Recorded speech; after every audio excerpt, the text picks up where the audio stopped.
snake. Claire, you and I'll start. Put your face right up next to the snake. It'll be okay. Cutting. And we no longer have a snake for our snake movie. And find another one.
Hello everyone, and a very warm welcome to the Q-Man channel.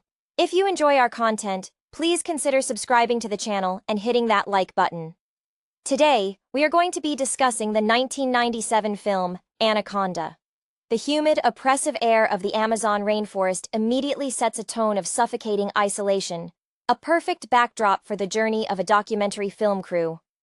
Our central figure, Terry Flores, a driven and ambitious director, clearly inspired by the raw, immersive styles of nature filmmakers like Jacques Cousteau, leads this expedition deep into uncharted waters. Her team is small, but specialized. Danny Rich, the cameraman whose dedication to capturing authentic wildlife footage rivals his focus on Terry. Stephen Kane, the cynical but technically skilled sound engineer. Denise Kalberg, the nervous but sharp anthropologist. And Mateo, their local guide whose deep ancestral knowledge of the river is their only reliable compass. Their objective is ambitious, bordering on reckless, to find the legendary Shirapona tribe, rumored to live untouched by modern civilization. However, fate, or perhaps the river itself, has a much larger, more terrifying quarry in store for them. They encounter a stranded boat, a vessel clearly belonging to Paul Cerrone, a notorious, almost mythical figure in the local river system, known for his obsession with rare aquatic life and a reputation for ruthlessness. Cerrone, played with an unnerving intensity that hints at a deep, almost pathological connection to the wild, is nursing a severe snake bite. Terry, ever the journalist prioritizing the scoop over caution, insists they help him. This decision seals their fate. Cerrone, once rescued, immediately takes control, subtly manipulating the crew with his intimate knowledge of the river and promises of unparalleled footage. He directs them further off the established routes, claiming they must follow a tributary to reach the Shirapona. It soon becomes clear that Cerrone's true obsession is not anthropological documentation, but the capture of a single specimen, the giant Anaconda. This snake, an elemental force of nature itself, is more than just an animal to Cerrone. It is a symbol of untamed power that he reveres and desires to possess, echoing the obsessive focus some explorers dedicate to discovering the truly unknown. often blurring the lines between research and mania. The first true terror strikes not with a roar, but with a terrifying silent drag. Kane is pulled from the boat with sickening speed, vanishing into the murky depths.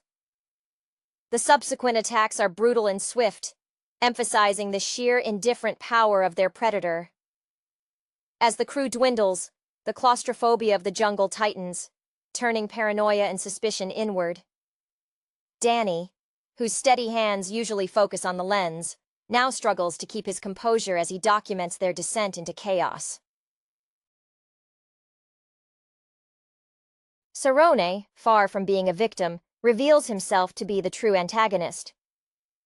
His desire to lure the Anaconda, perhaps even deliberately provoking it, forces the remaining survivors into a desperate struggle for survival against both the monstrous reptile and the increasingly unhinged Cerrone, who views the snake's appetite as a necessary part of his grand experiment. He sees the deaths not as tragedy, but as necessary sacrifices to his singular goal. The climax is a harrowing sequence of near drownings, desperate climbs, and close-quarters combat.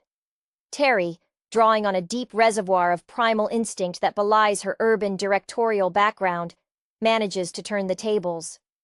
In a final desperate confrontation involving Cerrone's own equipment and the snake's immense coils, Cerrone meets a gruesome end, devoured by the very creature he sought to control.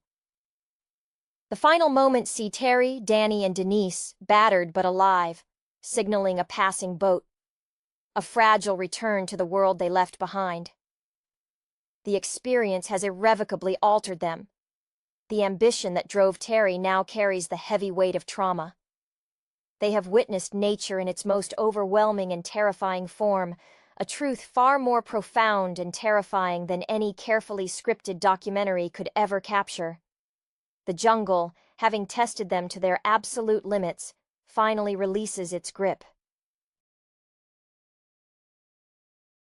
The initial buoyancy of discovery, that intoxicating rush of being on the frontier which fuels so many documentary filmmakers like Terry Flores, a hunger for the unseen, reminiscent perhaps of the early, intrepid explorers before the age of satellites, quickly curdles into something primal. As Cerrone consolidates his grip, his eyes, constantly scanning the water, betray a predatory intelligence that sits ill at ease with the professional veneer of their scientific mission. He's a man who has clearly spent too much time alone with the river, his charisma a thin layer over a core of self-serving obsession. You can almost sense the weight of his past failures and triumphs pressing down on the small boat. Denise Kalberg, the anthropologist, begins to show the strain acutely.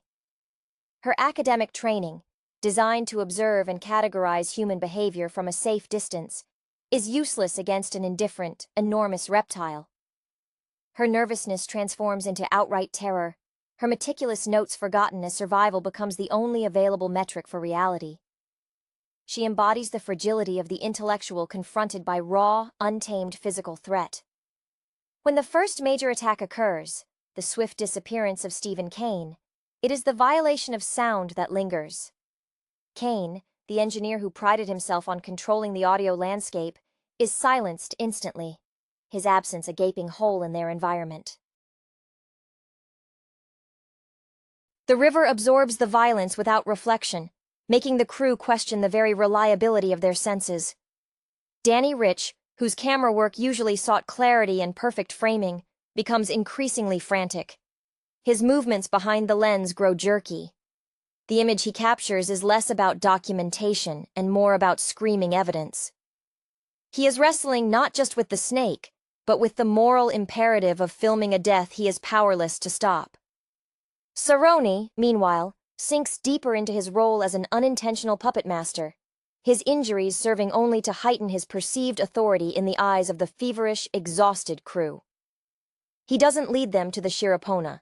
He leads them into the Anaconda's territory, setting traps with a terrifying familiarity. One recalls the grim reality that some true enthusiasts, in their pursuit of a singular object of desire, will disregard all ethical boundaries, believing their end justifies any means. Cerrone is that dangerous purity of purpose incarnate, the psychological breakdown is as significant as the physical attrition. As bodies are lost, trust evaporates. Every shadow becomes a potential threat. Every splash in the water triggers a fight-or-flight response that drains their remaining energy. Terry, forced into a leadership position she never sought, relies less on her directorial planning and more on sheer, furious grit. A resilience born not of specialized training, but of the desperate need to protect what remains. Her frustration is palpable. She realizes her quest for an authentic story has delivered an authenticity she never wanted to witness firsthand. The final confrontation isn't just a battle against a giant snake. It's a struggle against the very environment Zahn sought to harness. When the massive coils finally close in, it's a chaotic, visceral melee where the jungle itself seems to rise up in defense of its creature. Zahn's demise, swallowed by the sheer magnitude of his ambition, is a bleak poetic justice. He is consumed by the object of his ultimate focus, proving that some natural forces simply cannot be recorded, controlled, or understood through the lens of human desire. They can only be survived. The survivor's rescue is less a triumph and more a bewildered staggering back onto the known shore, forever marked by the silent, crushing power they encountered beneath the water's surface. The sheer scale of the Anaconda, when finally revealed in its full, terrifying immensity, eclipses all prior notions of natural threat. It's not merely a large snake, it is a living geological feature, its skin a tapestry of ancient, mud-caked scales that reflect the deep, dark history of the river itself. This creature embodies the indifferent majesty that so often inspires filmmakers like Terry, the awe that precedes true terror.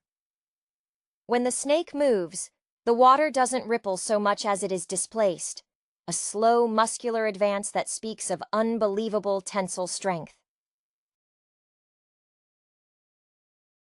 As Denise's mind begins to fray under the constant, unseen pressure, her focus shifts entirely from cultural documentation to basic self-preservation. Her initial nervousness curdles into a desperate clinging to the nearest person, an almost childlike reliance that further strains the group dynamics. She sees the snake not through an anthropological lens, but as a primal demon, an embodiment of the jungle's refusal to be categorized or controlled by academic theory. Danny, the cameraman, finds his hands shaking so badly that the footage he captures during the desperate scramble becomes a jerky, abstract mess, a visual representation of his shattered composure. There is a moment where he hesitates to film an attack, a brief, human pause before the ingrained habit of the observer kicks in, forcing the lens back to his eye. He becomes an unwilling chronicler of his own near-death experiences, haunted by the realization that his artistic drive had led him straight into a slaughterhouse. The camera, once a tool of creation, transforms into a heavy, incriminating witness. Terry's transformation is perhaps the most significant. The meticulous director, accustomed to controlling actors and editing timelines, is stripped down to a purely reactive state.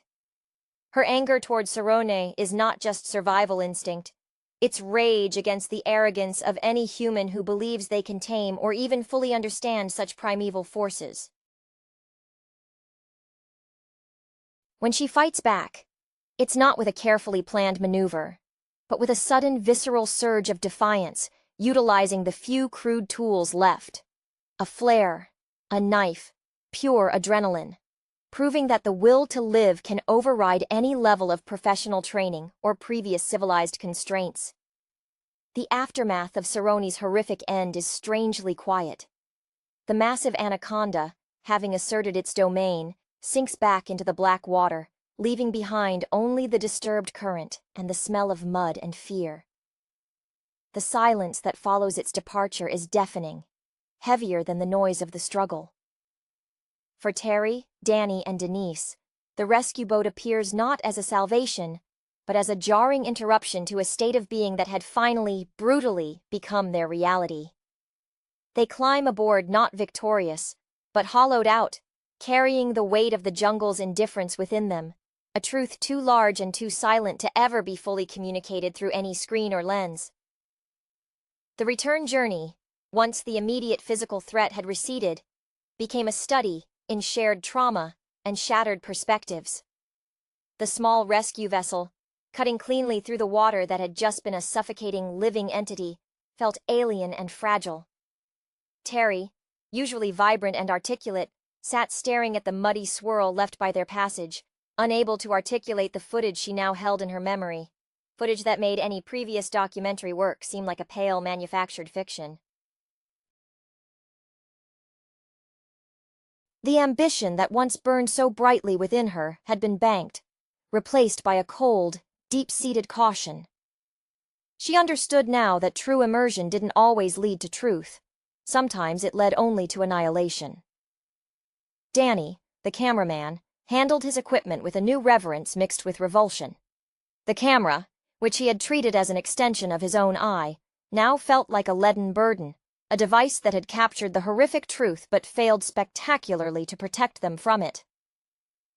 He was obsessively reviewing the tapes in his mind, reliving the split seconds before Kane vanished, or the agonizing slowness of Sarone's final moments. The beautiful composition he once sought in nature was now forever linked to the sickening geometry of a predator's death grip. His artistry had been paid for in blood, and the price felt too steep for any future frame. Denise, the anthropologist, underwent a more profound, internal dismantling. Her academic framework, designed to impose order on the seemingly chaotic tapestry of human culture, completely dissolved when confronted by a creature that operated outside the realms of cultural understanding or moral reckoning. She no longer saw the river as an ecosystem to be studied, but as an all-consuming void. Her silence was the silence of someone who had seen the fundamental randomness of existence stripped bare. She was no longer interested in the Shirapona tribe, or any tribe for that matter. She had witnessed a power so absolute that human social structures seemed laughably insignificant against it. The jungle, as they receded from it, didn't simply disappear. It remained imprinted on their senses. The sound of a distant motor or the splash of water in the civilized world would trigger phantom sensations. The pressure of water, the slickness of mud, the imagined tightening of massive coils. They carried the Anaconda not just in their stories, but in their very posture, forever slightly tense, forever listening for a sound that only existed in the depths of the Amazonian tributaries. Their experience served as a grim testament to the hubris inherent in treating the wild as mere subject matter. A wildness that, when provoked or stumbled upon unprepared, exacts a terrible, final editorial revision. The world they returned to felt thin, brittle, and unbearably loud. The civilization they rejoined seemed utterly unprepared for the weight of the reality they had witnessed. Terry found the press conferences excruciating, a performative display where journalists tried to distill weeks of visceral terror into marketable soundbites. She saw their questions as frivolous, echoing the very superficiality she had once chased with her directorial vision. She refused to look at the footage for weeks, knowing that to revisit the images was to invite the crushing darkness back into the light of day. Her previous drive for the perfect shot was replaced by a desperate need for quiet anonymity, a desire to simply fade back into the background noise of the ordinary world she had once scorned as uninteresting. Danny's professional crisis was immediate and severe. When he finally allowed himself to view the tapes, he found the footage technically brilliant in its horrifying authenticity, yet emotionally unviewable. The moments of sheer panic, the raw, unfiltered expressions of absolute defeat on his colleagues' faces, were too intimate a violation. He realized that in capturing the ultimate truth of the wilderness, he had sacrificed the dignity of the dying. He put the camera away, the polished metal suddenly feeling cold and accusatory, contemplating a future where his meticulous eye would have to find beauty in things that did not attempt to consume him whole. Denise sought refuge in silence, finding the cacophony of city life unbearable after the profound, heavy silence of the deep jungle. Her colleagues tried to offer comfort, citing the necessary sacrifices of exploration, but Denise knew Saroni hadn't been exploring. He had been trespassing with malice. Her academic curiosity was permanently replaced by a deep-seated dread of the unknown. Not the exciting unknown of discovery, but the terrifying unknown lurking just beneath the surface of any calm veneer, be it water, sanity, or social convention. She began to see patterns of predation everywhere, a recognition that the natural world's indifference was simply enacted on a grander scale in human affairs as well. They were survivors, yes, but they were also exhibits in a museum of the macabre. The expedition had not yielded a documentary. It had forged 3 damaged artifacts. The jungle had not simply attacked them, it had fundamentally rewritten their internal maps. The experience was a scar that would not fade, a constant low-frequency hum beneath their resumed lives, a permanent reminder that some stories are not meant to be told, but merely endured.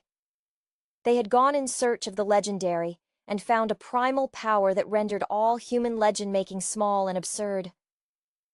The aftermath settled into a strange, pervasive guilt, a feeling endemic to those who survive when others do not. Terry wrestled constantly with the memory of her own initial, almost cavalier decision to alter their course based on Sarone's hypnotic assurances. It was the directorial arrogance, she realized, the belief that she could manage any variable, even the volatile temper of a river fanatic and the unknown menace of the deep Amazon. This realization poisoned any fleeting moment of relief. She saw herself less as a director now, and more as a catalyst for disaster, a vessel through which the jungle claimed its victims. The professional distance she once maintained between herself and the subjects of her films had been violently annihilated. She was now the subject, irrevocably altered by the framing of the horror. Danny, perpetually checking the batteries and casings of his professional gear, began to fetishize preparedness. His meticulous nature, once channeled into perfect exposure settings, now focused on trivial survival details, checking the seals on every door, mapping escape routes in unfamiliar buildings, refusing to walk near any body of water without intense scrutiny. He kept a single small reel of the clearest footage they managed to capture before the chaos, a pristine shot of exotic, untouched flora, and it served as a silent counterpoint to the memories of screaming and drowning.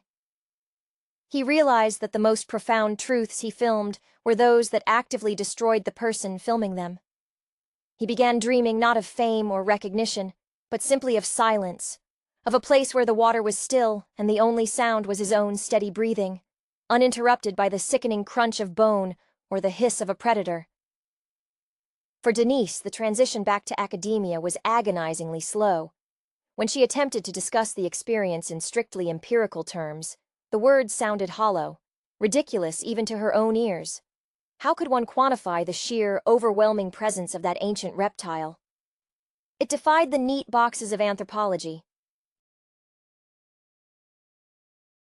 She started focusing obsessively on the concept of ecological hierarchy, concluding that humanity's place at the top was a temporary, arrogant assumption, easily overturned by a creature that operated on instincts honed over millennia.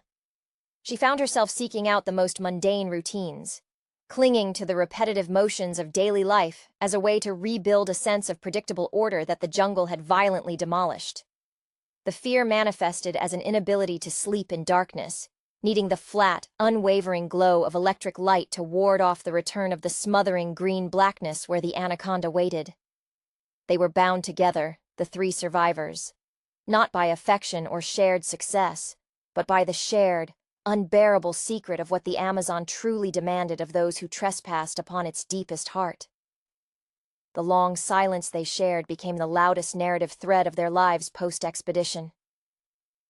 It wasn't the polite silence of shared contemplation, but the heavy, weighted quiet of mutually withheld nightmares. Terry tried, occasionally, to reach out to Danny or Denise, suggesting perhaps a muted discussion about the ethics of what they filmed, but the words would catch in her throat, dissolving into the taste of mud and bile. She recognized that their shared trauma was too vast, too elemental, to be dissected by language. It required a different kind of reckoning, one that seemed eternally deferred. Her ambition, once the engine of her career, now felt like the ultimate betrayal, a fatal flaw that had nearly cost them everything in the pursuit of a story that, in the end, consumed its storytellers. Danny's obsession with the physical mechanics of survival extended to the film reels themselves. He stored them in climate-controlled, locked boxes, treating them with the care one might give to dangerous, volatile chemicals. He found himself incapable of engaging with the process of creation anymore. The lens felt like a weapon pointed inward. He saw himself reflected in Saron, not as the intended victim, but as the obsessive chronicler, the man who valued capturing the moment more than preserving the life in the moment. This self-condemnation was a constant, low-level electrical current beneath his skin. He began favoring static, controlled environments, finding an odd, fragile peace in the sterile, predictable geometry of urban spaces where the threat was always visible, always categorized. Denise's descent into aversion was the most complete. She abandoned field work entirely. The jungle, which she once viewed as a vast, intricate library of human adaptation, was now a symbol of chaotic, overwhelming power. She developed a profound sensitivity to water. Showers were brief, shallow affairs, and the sound of running taps could send her heart racing. She often imagined the anaconda's musculature, the perfect efficiency of its biology, contrasting it sharply with the clumsy, self-destructive nature of her human cohort. The tribe they sought, the Shirapona, remained an unknown phantom. But Denise felt she had encountered a more fundamental, older inhabitant of that world, a force that existed entirely outside the human project of meaning-making. They were lucky, she thought grimly, that the jungle had only allowed 3 of them to crawl back to the light, a small, exhausted testament to the river's temporary reprieve. Their lives were now lived under the immense, coiled shadow of what they had failed to capture cleanly, and what had very nearly captured them entirely. The silence they carried permeated every subsequent interaction, making casual conversation feel like a thin, insulting veneer over a terrifying abyss. Terry found herself unable to watch nature documentaries, the carefully curated narratives of discovery and wonder now ringing hollow. She understood that the authentic story often resided in the edit, in the careful omission of the truly brutal, but she had been forced to carry the entire, unedited reel in her mind.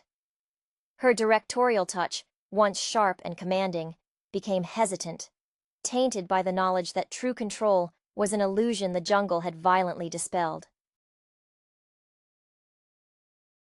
She began seeing film festivals and studio meetings as elaborate, ultimately pointless charades, trivial performances far removed from the raw, life-and-death calculus she had witnessed on the river. The ambition hadn't vanished entirely. It had metastasized into a grim determination to never again underestimate the scale of the natural world, a conviction she could never fully communicate to those who hadn't felt the humid breath of true, indifferent danger. Danny, meanwhile, found a perverse solace in analog decay. He started using older, heavier film stock that required deliberate, slow processing, forcing a physical distance between the act of filming and the final product. He viewed the delay as a necessary penance, a way to slow down the relentless march toward confrontation that digital speed seemed to encourage. He occasionally showed a frame or two to a trusted technician, never to Terry or Denise. Brief, stark images of the boat listing, the murky water churning before the strike. These technical displays were the only way he could engage with the experience, by analyzing the light, the focus, the grain, divorcing the image from the overwhelming emotion. He was attempting to rebuild his craft on a foundation of absolute realism, acknowledging that the most beautiful shot often masked the most profound danger, a lesson Saron, in his own twisted way, had tried to teach them all about the object of obsession. Denise retreated further into the realm of the unquantifiable. She started studying ancient mythologies, not for anthropological insight, but for the raw expression of human fear, facing incomprehensible power. The Anaconda became her focus, not as a biological entity, but as a primordial archetype of engulfment and erasure. She began writing private journals filled with sensory descriptions of the jungle heat, the smell of stagnant water, the unsettling quiet before the strike. These journals were her only attempt at processing, a desperate, non-academic effort to anchor the hallucinatory experience into concrete prose, hoping that by describing the horror in detail, she might finally quarantine it. She realized that survival wasn't just about escaping the snake. It was about surviving the knowledge that such absolute, overwhelming power existed, and that they, with all their technology and ambition, were nothing more than fleeting intrusions in its ancient territory. Their survival felt less like victory and more like a temporary, fragile loan from the river god. The city, with its hard edges and predictable routines, offered no true sanctuary. For Terry, the transition was marked by an inability to tolerate enclosed spaces that weren't visible from all sides. She took to walking for hours, preferring the anonymity of crowded streets where, paradoxically, she felt less exposed than in an empty room. She viewed her former colleagues in the industry with a mixture of pity and disdain. Their professional concerns, ratings, budgets, the next big scoop, seemed utterly ludicrous after confronting a creature whose only concern was consuming biomass. She carried the immense secret of the expedition's true cost, realizing that documenting the sublime in nature often required sacrificing a piece of one's own inner landscape. Her leadership style, once decisive and forward-looking, became haunted by second-guessing, every decision prefaced by an internal calculation. What would Sarone have done? A question that always led to a terrifying, yet necessary, re-evaluation of risk. Danny found a perverse comfort in the noise of machinery. He took a job restoring old film equipment, the smell of lubricating oil and metal dust grounding him in the tangible world of mechanics, rather than the fluid terror of the jungle. He meticulously disassembled and reassembled cameras, tracing the paths of light through lenses, an attempt to force order onto an experience that had been nothing but chaotic flow. He never married the film stock to the memories. The reels remained sealed. Yet sometimes, when handling a particularly heavy lens assembly, he would momentarily feel the phantom weight of his camera strap, the familiar pressure reminding him of the very tool that had bound him to witness the carnage. He feared the day he might be tempted to look again, convinced that viewing the final sequence would permanently sever his connection to reality. Denise began teaching introductory courses, careful to only cover the most distant, well-documented cultures. She skirted anything related to the Amazon basin, her expertise suddenly tainted by direct traumatic contact. Her students saw a brilliant, if overly serious academic, but they missed the constant, almost imperceptible tremor in her hands when she poured water. She found herself drawn to the work of Stoic philosophers, seeking a framework to process events that felt fundamentally unphilosophical, a pure, non-negotiable threat. She understood that Sarone's obsession, while destructive, was rooted in a recognizable human impulse, the desire to master the unknowable. Her own survival, however, felt accidental, a failure of the snake to complete its task, rather than any triumph of human will. The deepest impact was the realization that some predators operate without malice, without even the recognition of their victims' humanity. This pure, cold indifference was far more terrifying than any deliberate cruelty. They were left not with lessons learned, but with foundational truths about their own fragility violently exposed. The residue of the jungle clung to them, manifesting in ways that defied easy explanation or therapeutic resolution. For Terry, this manifested as an almost pathological rejection of manufactured beauty. Movie sets, with their controlled lighting and painted backdrops, now looked like cheap tombs. She found herself drawn to brutalist architecture and stark, empty landscapes. places where the environment was undeniably itself, stripped of any pretense of human comfort or artistry. She began researching conservation efforts, shifting her focus entirely from documenting the discovery of the unknown to fiercely protecting what little remained of the truly wild. This new focus was less about career advancement and more about atonement, a slow, painstaking attempt to give back to the ecosystem that had so savagely revealed itself to her. She understood that the true story wasn't the capture of the Shirapona, but the survival against the ancient force that guarded their periphery. Danny, the meticulous cameraman, developed an intense aversion to the color green, particularly deep, saturated shades. It became a sensory trigger, an immediate recall of the suffocating canopy and the shadowed water. He started favoring black and white photography in his personal work, finding safety in the absence of the jungle's dominant hue. His technical skill remained razor-sharp, but it was now dedicated to capturing stillness, the precise geometry of shadows in an urban alley, the texture of concrete under harsh midday sun. He actively avoided any collaboration that required travel or remote shooting, terrified that any call to action would lead him back to that humid, inescapable environment. He suspected that if he ever saw the Anaconda again, it wouldn't be in the water, but reflected perfectly in the polished glass of a skyscraper, a monstrous metaphor for a consuming obsession. Denise's academic career foundered on the reef of metaphor. She tried to write a paper, an abstract analysis of apex predators and human perception, but the language kept failing her. She couldn't maintain the necessary scholarly detachment. Every description of constriction, every discussion of immense physical power felt like a direct, personal violation. She finally resigned her tenure-track position, retreating to a small house near a vast, open prairie, a landscape of visible horizons and wind that swept the ground clean.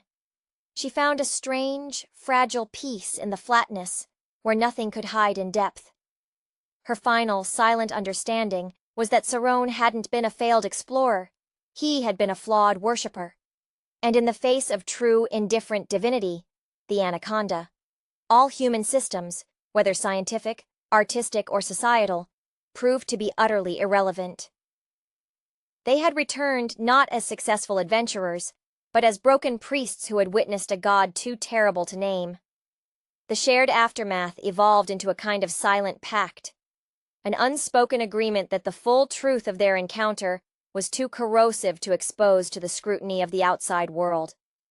Any attempt to monetize the footage or articulate the experience through conventional media felt like a profanation. Terry would occasionally receive inquiries about a potential limited re-release or a high-profile interview, but she dismissed them instantly, viewing the prospect of retelling the story as reopening a wound that had barely begun to scar over.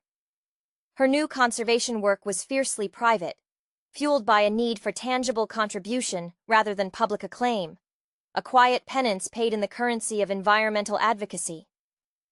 She learned to channel the terrifying energy she once directed toward crafting a perfect narrative into the stubborn, slow work of protection, realizing that guarding the jungle's periphery was the only sane response to having been so profoundly invaded by its core. Danny found a perverse kind of peace in digital capture, ironically enough. After his ordeal with the physical reel, he found the ephemeral nature of digital data less burdensome. He still refused to shoot wildlife, but he became a highly sought-after specialist in high-speed industrial documentation, capturing the precise moment a machine fails or a weld breaks, focusing on mechanical stress and predictable structural collapse. It was an environment where the laws of physics were consistent, where the forces at play were finite and measurable, a stark contrast to the endless, shifting ambiguities of the river. Yet, every time his software buffered, every time the screen briefly went dark between frames, he experienced a microsecond of sheer panic, the phantom sensation of the light being cut off, replaced only by the dark, muscular presence of the water. He understood that he would never again experience true creative flow. His work was now dictated by a powerful, internalized fear of the unforeseen variable. Denise, amidst the wide, sweeping emptiness of the prairie, began to find a strange resonance with the vast, monotonous skies. The horizon offered no place for a colossal reptile to launch a silent attack. She started incorporating astronomical study into her quiet life, finding solace in the immense, cold distances of space. A realm of danger so far removed from terrestrial mud and slime that it felt safe. The Anaconda had taught her that true horror was immediate, visceral, and present. The cosmos, though vast and uncaring, was at least reliably distant. She often contemplated Sarone's ultimate fate, not with satisfaction, but with a clinical understanding. He had worshipped a local god, and the god had consumed the offering. Her final conclusion, rarely spoken aloud, was that humanity's greatest failing was its insistence on mapping and naming things that were designed, fundamentally, to remain wild and unnamed. The jungle hadn't just almost killed them. It had successfully removed the scales from their civilized eyes. The silence they cultivated became their most defining shared characteristic, a nonverbal language understood only between the three of them. If they ever found themselves in the same room, perhaps at a strained legal meeting regarding the settlement of the expedition's debts, their interactions were minimal, governed by glances that carried volumes of shared, unspeakable horror. They were three shards of glass, each reflecting a different, distorted image of the same catastrophic event. There was no possibility of genuine friendship. The shared experience was too toxic, too final. Terry found that the drive for authenticity was permanently deadened within her.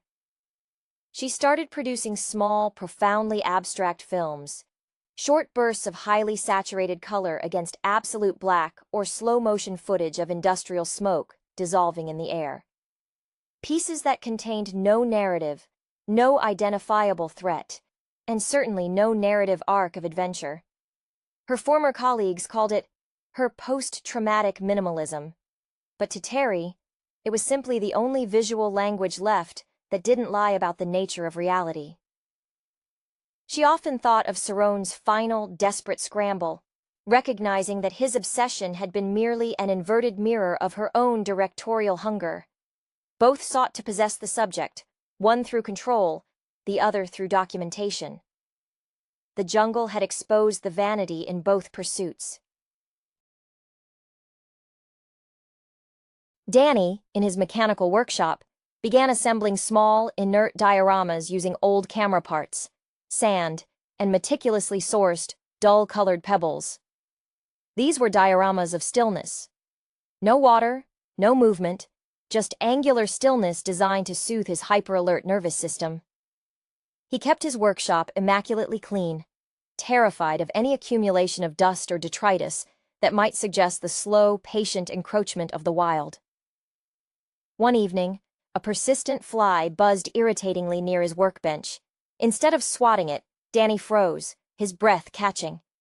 He saw the fly not as an insect, but as a minuscule, persistent threat, an echo of the river's small, unnoticed details that had preceded the catastrophe. He didn't move until the fly finally left. The paralysis was instinctive, a deeply ingrained survival mechanism refusing to be overridden by rational thought. Denise, now living in isolation, filled journals not just with fears, but with deliberate acts of sensory deprivation regarding the jungle. She avoided all spices, all strong odors, any food that reminded her of the heavy, earthy smells of the rainforest floor. Her greatest internal struggle was reconciling the cold, hard science she had dedicated her life to with the mystical terror she had experienced. She began to believe that the river held a form of awareness, not conscious intelligence, but a deep geological memory that simply rejected disruption. When she looked up at the cold, distant stars, she sometimes imagined the anaconda's skin texture, the vast, ancient scales mapping out the surface of some unknown planet. The jungle hadn't just attacked them, it had shown them the terrifying potential for erasure, proving that sometimes the most powerful force in the universe is the one that doesn't care enough to fight, but simply consumes what lies in its path. They were forever defined by the space the snake didn't take, the life it chose, inexplicably, to leave intact. The irony of their survival was a bitter metallic taste that never left their palates. They had sought to capture a legend, a story of human dominance over the wild, only to become footnotes in the legend of the serpent's ancient reign. The world, once full of potential narratives, now seemed sparse, filtered through the narrow lens of that singular, overwhelming event. Terry, in her self-imposed exile from narrative filmmaking, found a strange kinship with the engineers and workers in the heavy industrial sites she filmed. These men, dealing in brute force, leverage, and predictable material limits, possessed a grounded realism she envied. She observed their movements, the sweat on their brows, the casual disregard for personal safety that stemmed not from arrogance, but from a deep, ingrained trust in the mechanical world's quantifiable resistance. When she did look at her old footage, only in heavily edited abstract snippets, she no longer saw an adventure. She saw the moment she traded caution for a better angle, the directorial narcissism that had signed Kane's death warrant. The jungle, in its savagery, had performed the ultimate act of critical revision on her life's work, leaving her with nothing but the stark, ugly truth of consequence. Danny's workshop became his fortress against the fluidity of memory. He began obsessively studying the concept of zero state in mechanics, the point of perfect equilibrium before force is applied. His dioramas evolved into complex, microscopic arrangements of gears and levers, frozen forever at this precise, non-active moment. He had traded the fluid motion of cinema for the rigid certainty of clockwork. He carried a persistent, low-grade fever, a psychosomatic symptom of the river's humidity refusing to leave his core temperature. Once, a technician accidentally spilled a bottle of dark mineral oil near his workbench. Danny reacted instantly, not by cleaning it, but by dropping to his knees, his hands instinctively spreading out on the concrete floor to create a buffer, a desperate attempt to avoid being suddenly, silently enveloped from below. The technician simply stared, uncomprehending, at the cameraman's profound, animalistic fear of a puddle. Denise abandoned the visible horizon entirely, turning her gaze inward with the intensity of a monastic. She began practicing intense meditation, not to achieve enlightenment, but to locate and neutralize the somatic triggers that haunted her.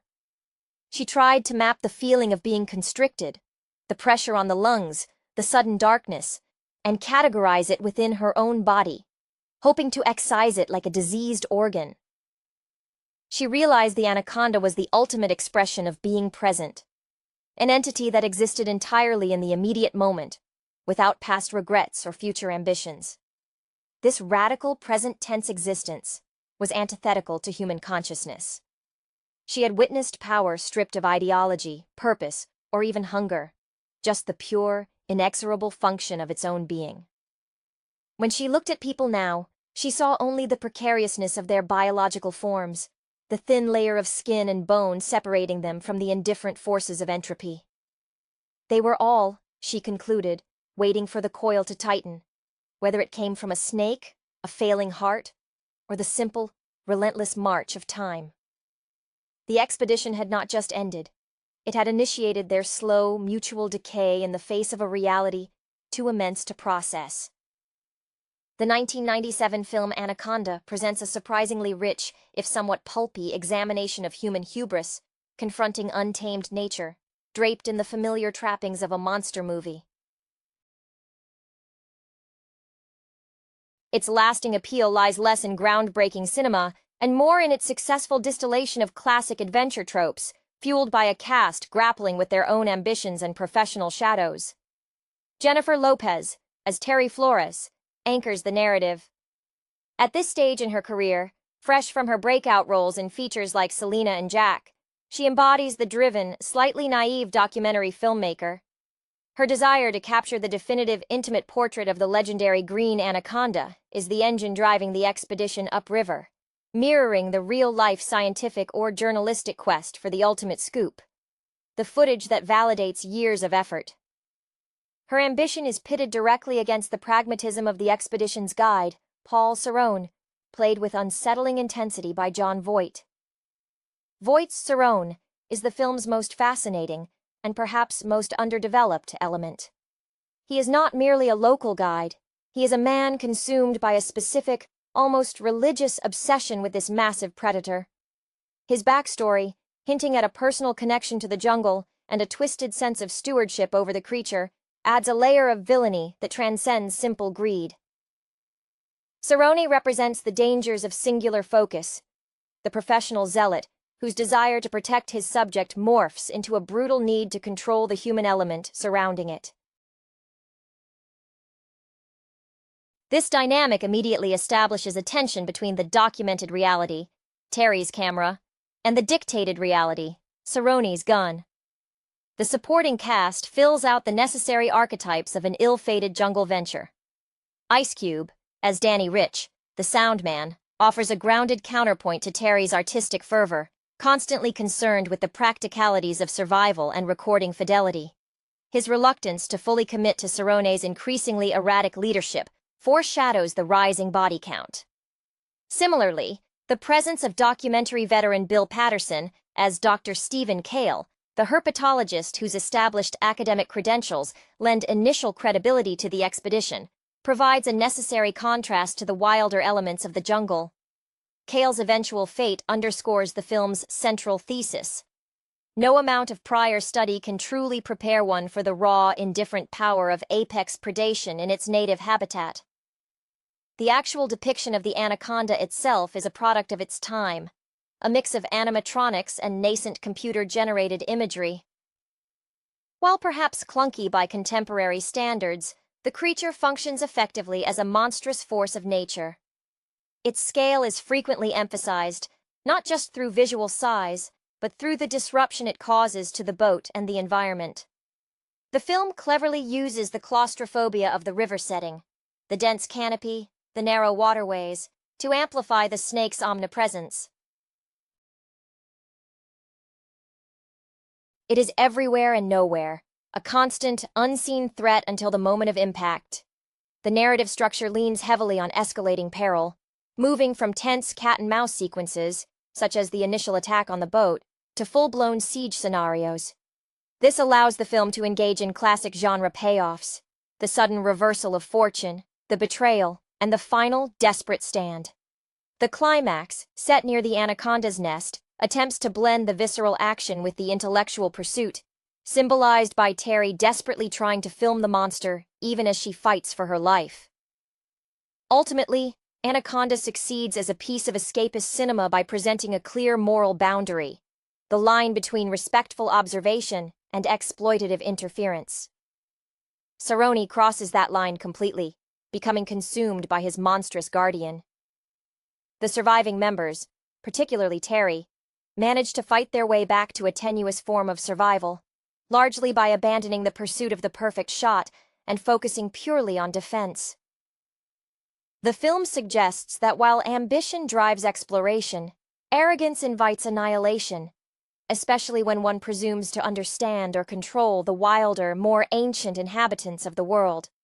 It is a creature feature wearing the guise of an adventure film, powered by performances that embrace the absurdity while committing to the danger. The film thrives on the escalating psychological breakdown of the human ensemble as the sheer physical reality of the serpent overwhelms their professional veneers. Consider Owen Wilson's Danny Rich, not just as the sound man, but as the weary observer. His job is to capture the story, yet the story quickly becomes one where his equipment, his tools of documentation, become increasingly irrelevant against tooth and constriction. His visible exhaustion and growing desperation mirror the audience's own sense of futility. The technology we rely on for control dissolves in the humid embrace of the Amazon. Terry Flores's camera, initially her shield and her passport to success, transforms into a vulnerability.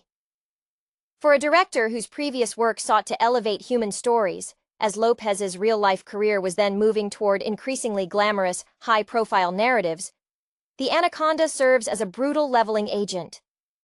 It strips away the artifice of filmmaking. The moment she is forced to abandon the tripod and simply run, that transition from observer to prey is complete. Her emotional arc isn't just about survival. It's about recognizing the limits of her own narrative control when faced with a force that operates entirely outside human concepts of plot or morality. Saron's magnetism is rooted in his complete rejection of the civilized world the others carry with them. Voight plays him not with theatrical villainy, but with a chilling, slow-burn certainty. He doesn't seem motivated by money, but by a perceived divine mandate to protect this specific biological entity, even if it means sacrificing everyone else who trespasses. This elevates him above the standard greedy antagonist. He becomes an avatar for the jungle's brutal, indifferent laws. His calmness when confronting the snake, contrasting sharply with the screaming panic of the others, suggests a horrifying form of communion. When Saroni is finally consumed, it feels less like a victory over evil and more like a necessary, albeit savage, ecological balancing act. The film leverages the inherent, almost primal fear of snakes, ophidiophobia, and amplifies it through the confined setting of the riverboat. The boat is a flimsy metal shell, a temporary denial of the jungle's sovereignty. Every creak, every shadow passing beneath the hull becomes an act of tension. The set design, emphasizing the cramped quarters and the dark, opaque water, works to maximize claustrophobia. Unlike open-ocean monster movies, here the threat can emerge silently from inches away, beneath the very floorboards the characters stand upon. This proximity breeds paranoia among the crew, turning them against each other before the snake even needs to strike in earnest. The interpersonal conflict, the bickering over leadership, the distrust, is accelerated by the constant environmental pressure, suggesting that human civilization is inherently fragile when removed from its established structure. The creature's visual reveal is paced expertly, favoring suggestion over prolonged exposure early on. The initial glimpse of the massive jaws or the undulating body beneath the surface generates far more dread than the inevitable fully rendered CGI attacks later. This restraint in the first half honors the tradition of classic monster horror, where the audience's imagination fills in the gaps far more terrifyingly than any special effect can render. When the film finally commits to the full-scale, often theatrical confrontation in the finale, it delivers the visceral satisfaction the audience has been primed for, even if the logic underpinning the entire scenario, a giant snake somehow holding a captured man alive for days, stretches credibility past the breaking point. It demands a full surrender to the heightened reality of the B-movie spectacle. The film further utilizes the ensemble's established personas to heighten the tragedy of their predicaments. Consider Johnny, played by the then relatively unknown weightlifter and actor, Antonio Fargas, who often represents the brute force or the necessary muscle for such an expedition. His eventual demise highlights the ultimate futility of mere physical strength against the elemental power Saroni has unleashed. He represents the common working man caught in the machinations of others' obsessions, a disposable element in the grander scheme of Terry's documentary goal or Saroni's singular crusade. The emotional weight of the jungle setting is often conveyed through the weary glances exchanged between the survivors. The humidity, the constant threat of infection, and the sheer alienation from the familiar world slowly erode their coping mechanisms. Danny Rich, as the sound engineer, embodies this erosion. His initial professionalism, focused on capturing pure audio, gives way to sheer, visceral survival instinct. We see the moment the sound of the snake's movement stops being data to record and becomes the sound of impending death, forcing him to drop the boom mic and pick up a weapon, a direct commentary on when art yields to necessity. The relationship between Terry and Cale, the academic, serves as the narrative's initial moral compass. Cale's expertise provides a framework of scientific understanding, suggesting that knowledge can tame or at least predict chaos. When the Anaconda defies every known size parameter and behavioral pattern Cale has ever documented, his breakdown is intellectual as well as physical. He is undone not just by the serpent's size, but by the collapse of his entire field of study in the face of this anomaly. His death, often resulting from an action taken while trying to protect the integrity of the data or the crew, serves as a sacrifice to the sheer improbability of their situation. Saron's control is insidious because it begins under the guise of expertise. He is the gatekeeper to the narrative Terry desperately needs.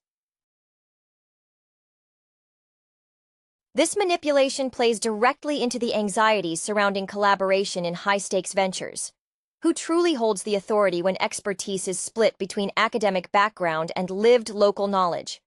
Sarone weaponizes the latter, isolating the former. When the true nature of his fanaticism is revealed, it's not just a betrayal of trust. It's the catastrophic realization that the guide they hired was never guiding them toward a discovery, but toward a sacrifice site. This slow-burn reveal, punctuated by Sarone's unnervingly calm demeanor while the others descend into panic, is crucial to the film's suspense, turning the narrative from a simple animal attack movie into a story about charismatic leadership gone toxically wrong. The jungle becomes less a setting and more an active, conspiratorial accomplice to Sarone's madness. The visual language of Anaconda consistently reinforces the theme of enclosure and the overwhelming power of the environment over human artifice. The river itself is the central antagonist's domain, a winding, muddy corridor offering no clear escape routes. Director Luis Losa utilizes low-angle shots frequently when the snake is present, forcing the viewer to look up at the sheer vertical scale of the creature, emphasizing its dominance in three-dimensional space, unlike the relatively flat terrain humans are accustomed to navigating. The destruction of the boat is not just a loss of transportation. It is the sudden, violent erasure of the primary barrier between the crew and the water, the snake's true home. Once adrift or marooned, the characters are stripped of any perceived technological advantage, their flimsy raft or the muddy bank offering negligible defense. This forced intimacy with the jungle environment breeds a powerful sense of paranoia that begins to infect the surviving members even before the major confrontations. The soundscape becomes weaponized. Danny Rich's meticulous sound recording gear, intended to document nature objectively, instead becomes a conduit for terror. The subtle sounds of the jungle, the dripping water, the rustle of unseen movement, are magnified until they become indistinguishable from the predator's approach. This auditory assault mirrors the psychological erosion. The world stops making sense, and every shadow hides the same monstrous shape. The few moments of quiet are inherently untrustworthy, pregnant with the promise of the next, more violent interruption. The film's climax, centered around the Anaconda's nest, represents the ultimate confrontation between human documentation and primal instinct. It is a bizarre nexus where Terry's desire to capture the definitive image clashes violently with the reality of motherhood and defense, manifested by the massive serpent. For Terry, a filmmaker looking to make her mark, this final, desperate filming attempt, grabbing the camera during mortal danger, is the crystallization of her ambition overriding basic survival logic. It's a moment where the tools of her trade, the very things that defined her professional identity, become the last vestiges of her futile attempts to impose order on chaos. The spectacle becomes self-consuming. She seeks to capture the monstrous act, and in doing so, nearly becomes part of the monstrous narrative herself. This finale, though relying heavily on practical effects for its shock value, successfully grounds the horror in a recognizable, albeit gigantic, biological imperative. The defense of offspring, making the creature momentarily relatable, even as it attempts to digest the protagonists. The film's recurring visual motif of the river as a liquid barrier, a surface that hides and reveals menace in equal measure, is crucial to maintaining the suspense long after the audience has accepted the absurdity of the snake's size. The water is perpetually murky, denying the characters the visual confirmation necessary to feel safe. This uncertainty forces characters like Terry to operate based on auditory cues and sudden physical sensations, accelerating their descent into reactive panic. Her initial confidence, cultivated in controlled studio environments or on carefully scouted locations, evaporates entirely in the Amazonian soup where visibility is measured in inches. Furthermore, the narrative subtly critiques the external gaze inherent in documentary filmmaking, particularly when conducted by Western crews within unfamiliar territories. Terry and her team are not just explorers, they are intruders extracting footage for a paying audience back home. This inherent imbalance is embodied by Zahn, who, while manipulative, understands the ecosystem they violate on a visceral, proprietary level. His anger stems not just from a desire to protect the snake, but from a perceived arrogance in Kale and Terry's approach. They are there to take, to package, to sell, not to integrate or respect. This thematic layer adds weight to the violence, positioning the snake's attacks as an extreme form of ecological pushback against colonial or exploitative observation. Even the physical state of the survivors speaks to the toll exacted by the environment beyond the snake's immediate predation. The constant dampness, the minor cuts and fevers, the exhaustion from simply existing under constant threat. These elements chip away at their coherence far more effectively than a single bite.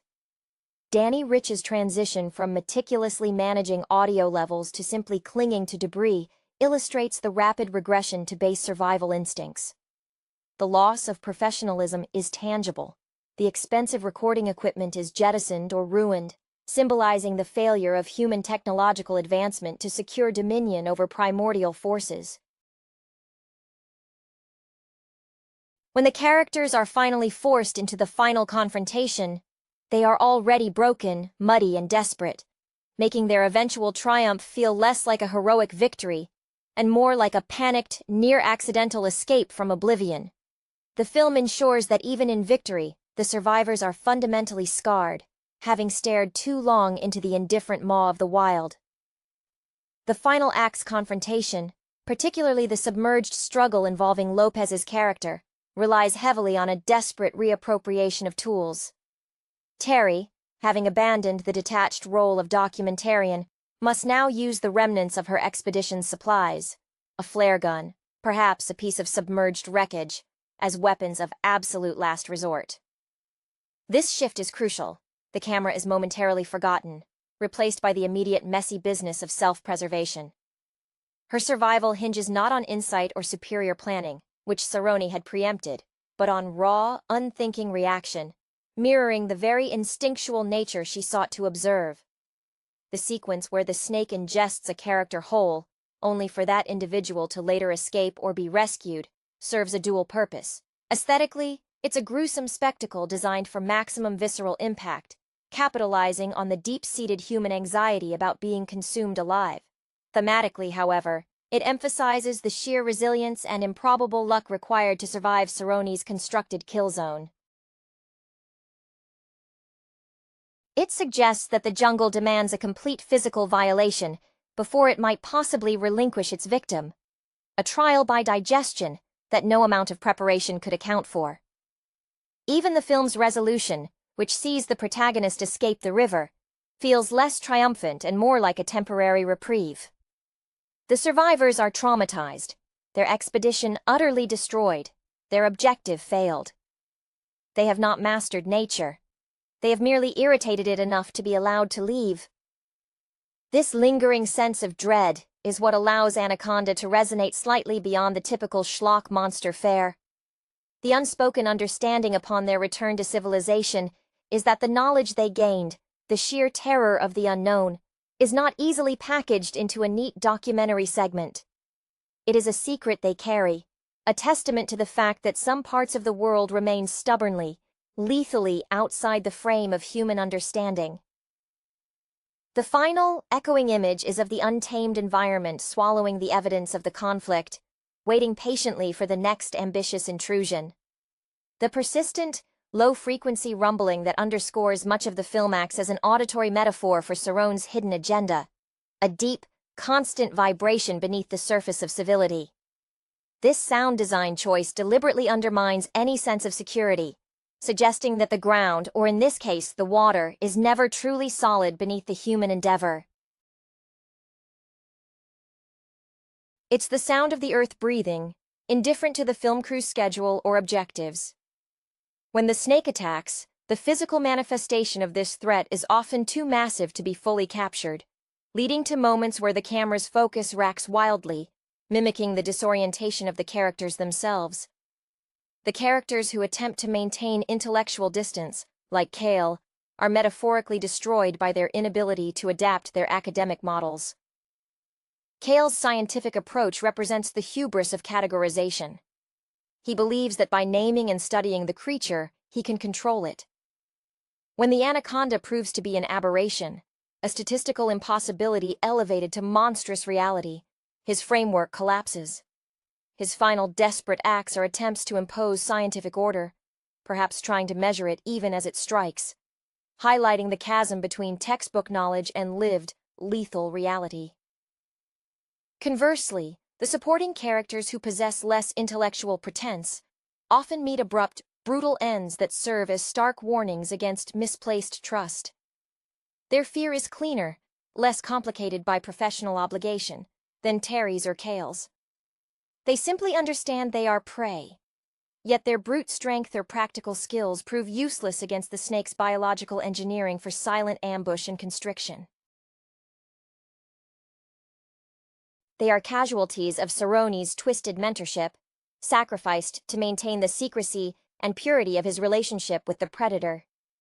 Terry Flores's final moments of agency are rooted in a desperate improvisation that transcends her established directorial persona.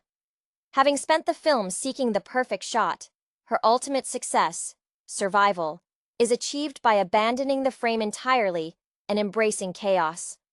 She fights using the detritus of the failed expedition, turning filmmaking equipment or whatever junk floats by into improvised weaponry. This transformation is key to the film's underlying commentary. True understanding of a wild environment doesn't come from documentation, but from the willingness to become as primal and reactive as the environment itself. The film suggests that to survive nature untamed, one must temporarily surrender the defining characteristic of civilization, controlled observation, and embrace messy, instinctual violence. The lingering image of the surviving crew members is not one of triumph, but of shock, their civilized veneer permanently cracked by the realization of their own fragility in the face of truly ancient power. The narrative's commitment to escalating claustrophobia is also evident in the deliberate lack of establishing shots showing the vastness of the Amazon. Instead, the camera is constantly pulled in close, emphasizing the immediacy of the surrounding water and foliage. This visual confinement mirrors the internal constriction felt by the characters as their options dwindle. Every turn of the river leads not to an escape or a settlement, but deeper into Cerrone's carefully curated hunting ground. This sense of entrapment transforms the jungle from a location of potential discovery into a carefully constructed prison designed by a zealot. Cerrone, who moves through this environment with an almost preternatural ease, embodies the perfect, untraceable warden, his familiarity with the terrain rendering the others helpless outsiders. The dynamic between the professional cameraman, Danny Rich, and Terry Flores often touches upon the inherent gendered pressures within a high-stakes production setting. Danny is constantly concerned with the mechanical integrity of the recording process, while Terry pushes for more aggressive, intimate shots, reflecting the broader cinematic push of the era toward more intense, intimate celebrity access. When the danger mounts, however, these professional differences dissolve into a shared, desperate camaraderie, though it is often too late. Their shared glances are laden with unspoken recriminations. Why did they follow this man? Why did they believe they could control this narrative?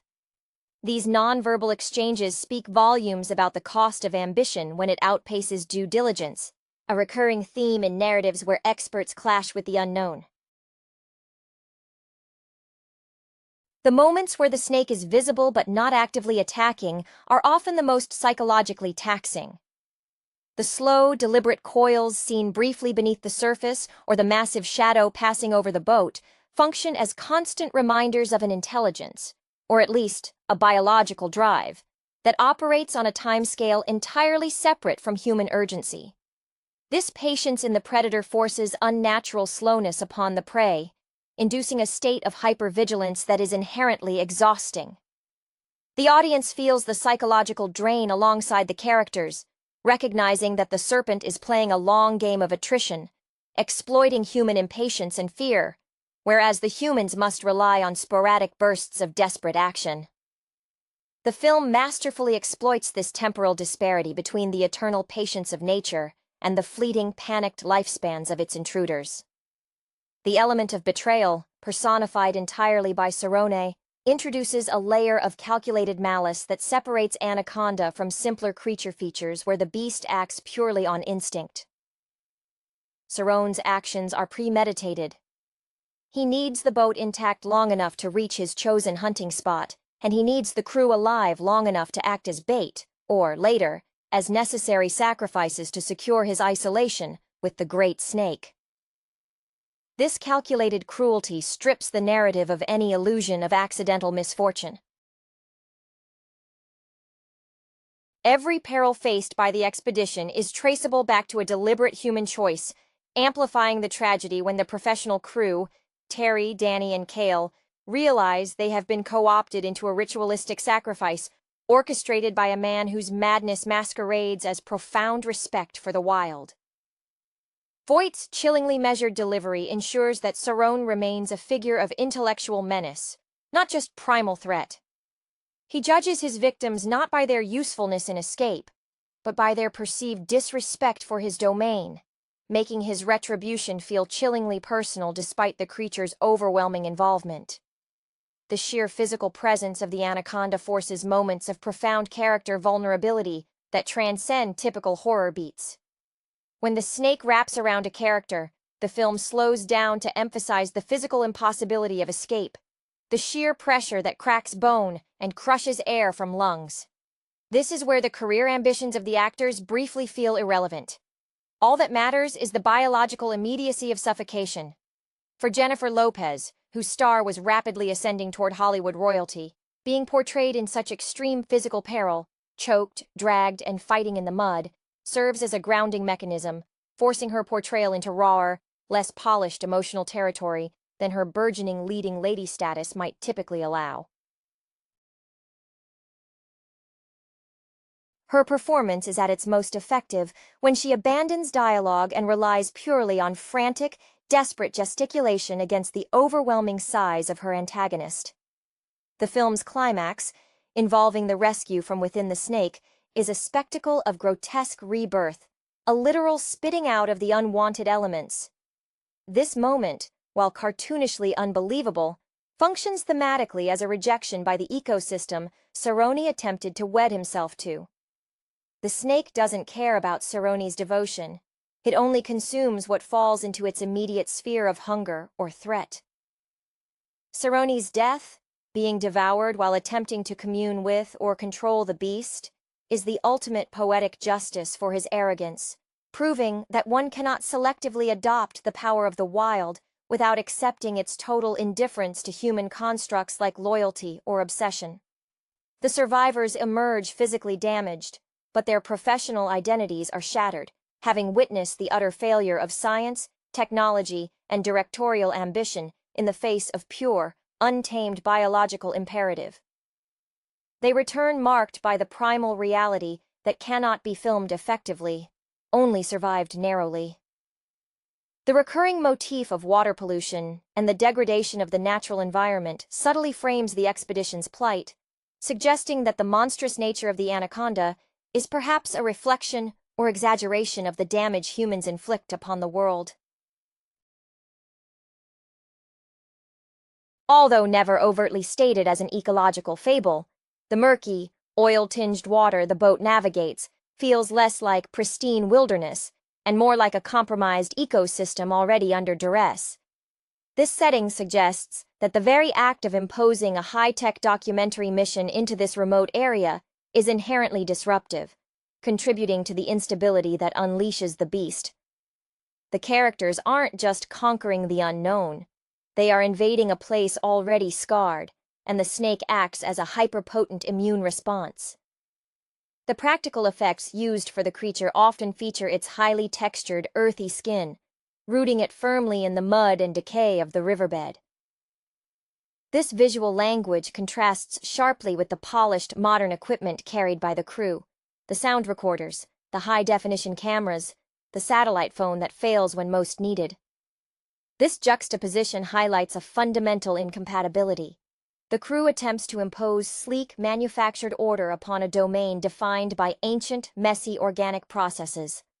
When Danny Rich frantically tries to save his sound gear from the water, it represents the failure of his